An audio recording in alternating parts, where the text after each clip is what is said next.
اقرا الحادثة، اقرا الحادثة، فنانة مشهورة بتدير شبكة للدعارة، اقرا الحادثة.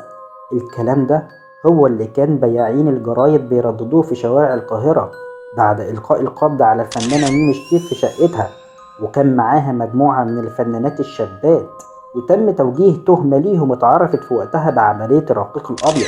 والخبر ده اتذاع في كل مكان في شوارع مصر، وبقى زي الترند كده، والناس مبقتش تتكلم في أي حاجة غير الموضوع ده، لأن ببساطة الموضوع كان فيه ألغاز كتير، بالإضافة لاتهام ممثلات شابات معروفات بممارسة الدعارة تحت قيادة الفنانة ميمي شكيب، لدرجة إن الفنانة ميمي شكيب ماتت بعدها في ظروف غامضة. في منهم اللي قال إنها انتحرت، والبعض قال إنها اترمت من بلكونة شقتها بفعل فاعل، واستمر مقتلها لغز لحد الآن، وخصوصا إن الفنانة سعاد حسني ماتت بنفس الطريقة، وده اللي بيدي احتمالية قتل ميمي شكيب وليس انتحارها. ولو عايز تعرف مين هي ميمي شكيب وعملية الرقيق الأبيض والممثلين المشهورين اللي كانوا معاه في القضية دي، يبقى لازم تتابع معايا الفيديو للنهاية. بس قبل ما ابدأ الفيديو متنساش تعمل لايك، ولو انت اول مرة بتشوفني في القناة ما تنساش تشترك في القناة عشان يوصلك كل جديد من فيديوهاتي. ويلا بينا نبدأ على بركة الله.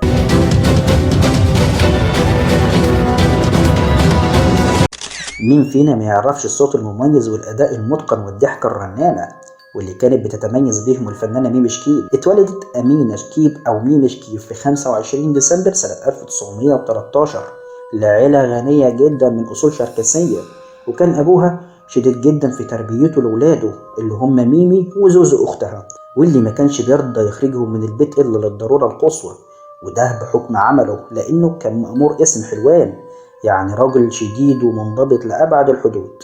وبالرغم من العيشة المرفهة اللي كانت ميمي وأختها عايشينها، إلا أنها ما كانتش سعيدة بسبب معاملة أبوها، وتوصل ميمي لسن 12 سنة وأبوها يموت. بعدها تروح أمها علشان تاخد ميراث جوزها، فيشترطوا عليها إنهم هياخدوا أمينة وزوزو في مقابل إنهم يدولها الميراث، ولكنها رفضت. ده ولا كنوز الدنيا يا عمنا يعوض ضفر واحدة فيهم. المهم إن أمهم ملقتش حل غير إنها تنزل تشتغل علشان تقدر تصرف عليهم. ولما وصلت أمينة سن 13 سنة اتقدم لها واحد غني جدا، وده مش أي حد، ده ابن أخت إسماعيل باشا صدقي رئيس الوزراء. وبالرغم من إنه كان أكبر منها ب20 سنة إلا إنها وافقت عليه واتجوزته، وكمان بقت حامل منه لحد ما لقته إنه كان نسخة طبق الأصل من أبوها. وكان كل شوية يسألها رحت فين؟ جيتي منين؟ خرجتي مع مين؟ وكان مسود عيشتها، ده غير انها اكتشفت انه متجوز عليها. ساعتها ميمي اتصدمت وقررت انها تتطلق منه وتعيش حياتها بحرية، وانها لازم تفرح بحياتها اللي مشافتش فيها يوم عدل. وبعد طلاق ميمي حبت انها تشتغل في الفن، وقالت اجرب حظي جايز انجح، فانضمت لجماعة انصار التمثيل والسينما، وأسست أول فرقة خاصة بيها، واشتغل معاها مجموعة من الفنانين العمالقة زي زكي رستم وأحمد علام، لكنها فشلت والفرقة بتاعتها ما استمرتش كتير. فراحت هي واختها لنجيب الريحاني علشان يكلموا انهم يشتغلوا معاه، وبصراحة الراجل ده عايز حلقة لوحده علشان نتكلم فيها عن جدعنته. المهم ان الريحاني وافق يضمهم لفرقته، وكانت دايما ميمي تقول ان الريحاني هو اللي له الفضل الاول والاخير في نجاحها، وقالت ان هو اللي علمني ازاي انطق الكلام وازاي احفظ الادوار وازاي اواجه الجمهور على خشبة المسرح. وبحكم ان ميمي كانت دايما من صغرها عايشة في قهر وحبسة الحرية، قررت انها تنطلق، واتقال عليها انها دخلت في علاقات كتير مع بعض الاشخاص، وكان منهم احمد حسنين باشا رئيس ديوان الملك فاروق بجلالة قدره، ومنهم الاقتصاد الكبير احمد عبود باشا، وده كان راجل مالتي مليونير وبيجيب لها كل الهدايا اللي هي عايزاها، لحد ما اتجوزت واحد اسمه جمال عزت، والراجل ده كان غيور جدا وما كانش عاجبه الحياة اللي ميمي عايشاها، فاضطر انه يطلقها لحد ما جت سنة 1934 وقابلت الفنان سراج منير اللي عرض عليها انهم يتجوزوا، لكن اهل ميمي رفضوا بحكم ان كان فيه كلام انها هترجع لجوزها الاولاني ابو طفلها. ولكن ميمي رفضت انها ترجع لجوزها الاولاني، فاضطرت عيلتها انها توافق على جوازها من سراج منير.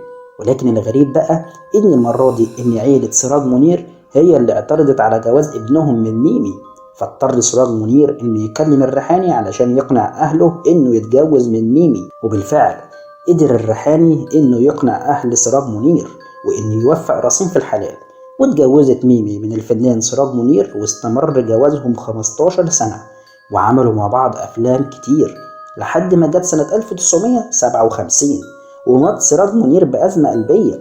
ومن ساعتها قررت ميمي شكيب إنها مش هتتجوز تاني، وبدأت ترجع لحياتها القديمة، خروج وفسح وحفلات وليالي ملاح، وكانت صاحبة مزاج قوي لحد ما جت سنة 1974 وتم القبض عليها ومعاها شوية فنانات شابات بتهمة إدارة منزلها للأعمال المنافية للآداب. وتعرفت القضية دي في وقتها باسم الرقيق الأبيض أو قضية الآداب الكبرى. فسيبك بقى من كل اللي فات ده وتعالى نشوف إيه هي الحكاية بالظبط. بداية القصة هترجع لبعد وفاة الرئيس جمال عبد الناصر، وتولي الرئيس السادات الحكم في بداية السبعينات. والعلاقة بين السادات والقذافي ما كانتش كويسة، لأن القذافي كان شايف إن السادات مش خليفة عبد الناصر، لدرجة إن القذافي كان بيتهكم على السادات في المجالس بتاعته وبيسبه بالألفاظ البذيئة. وطبعا كل ده كان مرصود من أجهزة الأمن المصرية. بيقولك بقى يا سيدي إن من ضمن الناس اللي كانت بتحضر حفلات ميمي شكيب اللي كانت بتعملها في بيتها واحد اسمه عبد السلام جلود، وده كان راجل سياسي ليبي، وده واحد من رجالة معمر القذافي. بيقولك بقى إن الراجل ده لما كان بيسكر بيبدأ يشتم في السادات ويقول كلام ما يصحش. وطبعا وصل الأمر لأجهزة الأمن، واللي جالهم تقرير بإن ميمي شكيب بتعمل حفلات مش تمام في بيتها، وكمان بتعزم ناس ليبيين بيشتموا السادات. لحد ما جت الفرصة وهوب أمر السادات وزير داخليته بإنهاء نشاط حفلات ميمي شكيب.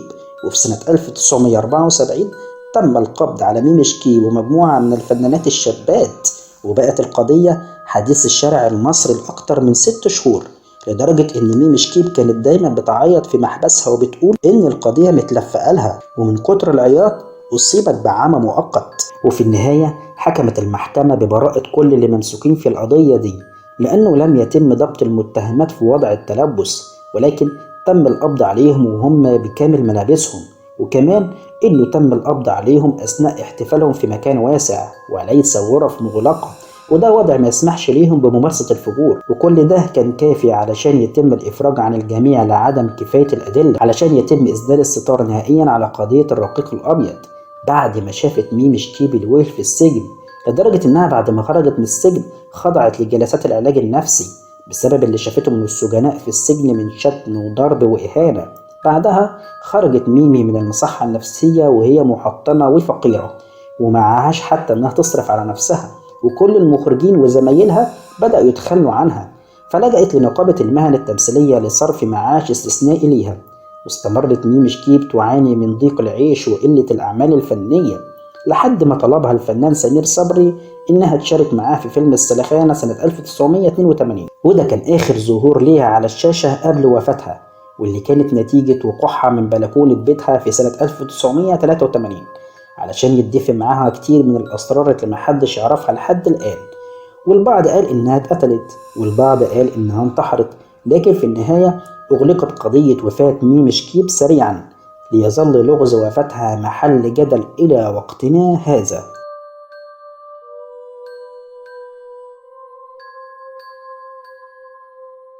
وإلى هنا نكون قد وصلنا لنهاية حلقتنا، واللي بتمنى يا رب أنها تكون عجبتكم، وأشوفكم على خير في حلقات جديدة، والسلام عليكم ورحمة الله وبركاته.